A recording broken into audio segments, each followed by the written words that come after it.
মেথছৰ next MCQ আমি আলোচনা কৰিম মূল বিন্দুৰ পৰা কোন বিন্দু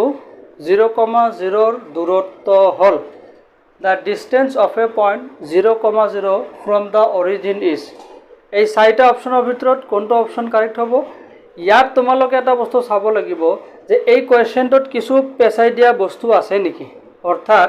মূল বিন্দু মানে তো 0,0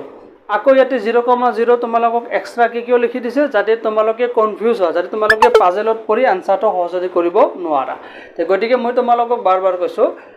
দুটা বিন্দু দুটা পয়েন্ট কি কি হেতু আগে জানি লবা